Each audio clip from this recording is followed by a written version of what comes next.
Welcome to Glow Tide Fairy Tales.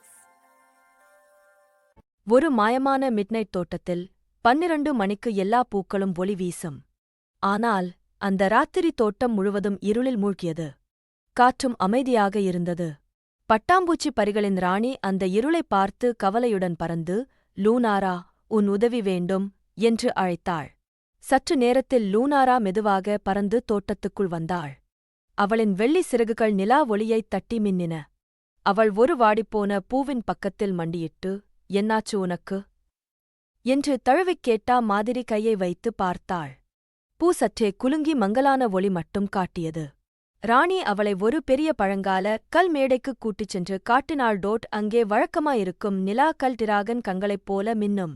ஆனா இப்போ அந்த இடம் காலி. டோட் இதைப் பார்த்த லூனாரா மூச்சை இழுத்து, ஐயோ, நிலாக்கல் எங்கே போச்சு ராணி என்று சொல்லிப் பதறினாள். டோட் ராணி சொன்னாள், அடுத்த நிலா உதிக்கும் முன் அதை கண்டுபிடிக்கணும்.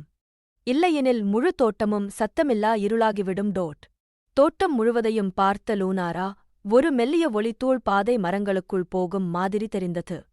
இதுதான் கல்லை எடுத்தவன் போன வழி என்று அவள் சிறகுகளை விரித்து அந்த ஒளி தடம் பக்கம் பறக்க ஆரம்பித்தாள்.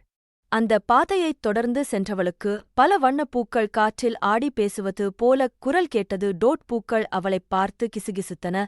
நிலாக்கல் இருள் உலகத்துக்குப் போயிருக்கு. கவனமாக போ. லூனாரா அந்த தகவலை கேட்டதும் இதயம் துடிக்க ஆரம்பிச்சது. சரி, நான் போய் அதை மீட்டுத் தான் விடுவேன் என்று சொல்லிக் கொண்டு முன்னேறினாள். சில தூரம் சென்றபோது ஒரு கருப்பு ஊதா நிற சுழலும் மாயவாயில் அவள் முன்னால் திறந்து இருந்தது.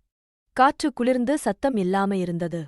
லூனாரா தன்னம்பிக்கையோடு, நான்தான் இதை சரி பண்ணணும் என்று மனதை உறுதிப்படுத்தி அந்த சுழலும் வாயிலில் நுழைந்தாள். உள்ளே சென்ற உடனே முழுக்க இருண்ட, புகைபோல நகரும் நிழல்கள் மட்டும் இருந்தது. அந்த இருளில் ஒரு சிறிய நிழல் உயிரினம் பாறைக்குப் பின்னால் ஒளிந்திருந்தது. அதன் கையில் நிலாக்கல் மெதுவாக ஒளி வீசிக் கொண்டிருந்தது. உயிரினம் பயந்த குழந்தை போல நடுங்கியது. லூனாரா மெதுவா அருகே வந்து, நீ ஏன் அதை எடுத்த என்று நிதானமா கேட்டாள். நிழல் உயிரினம் மெதுவா தலையை குனிந்து சோகக் குரலில் சொன்னது, என்னிடம் ஒரே ஒரு ஒளியும் இல்லை. நான் எப்போதும் இருளில் தனியாயிருந்தேன். கொஞ்சம் ஒளி உணரணும் என்று எடுத்தேன். தீங்கு செய்ய நினைக்கலை. இதைக் கேட்ட லூனாராவின் கண்களில் கருணை வழிந்தது. அவள் மெதுவாக அதன் மீது கையை வைத்து, அட, நீ அதுக்காகத்தான் எடுத்தியா? சொல்லியிருந்தா நாங்க ஒளியும் நட்பும் கொடுத்திருப்போம் என்று மென்மையாக பேசினாள். உயிரினம் அழுது கொண்டே அந்த நிலா கல்லை ஏற்பழைத்தது.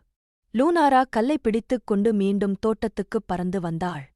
கல் மேடையில் அதை வைத்த அந்த நொடியே தோட்டம் முழுக்க வெள்ளை நீல ஒளி வெடித்தது. டோட் மலர்கள் எல்லாம் சிரித்தது போல திறந்து மின்னின.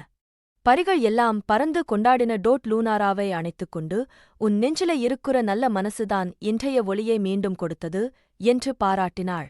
இனிமேல் நிழல் உயிரினமும் தோட்டத்தின் ஒரு பகுதியாகிவிட்டது. அது இருளில் இருந்து ஒளிக்குள் வந்ததால் எல்லா பரிகளும் அதை ஒரு புதிய தோழனா பார்க்க ஆரம்பிச்சாங்க.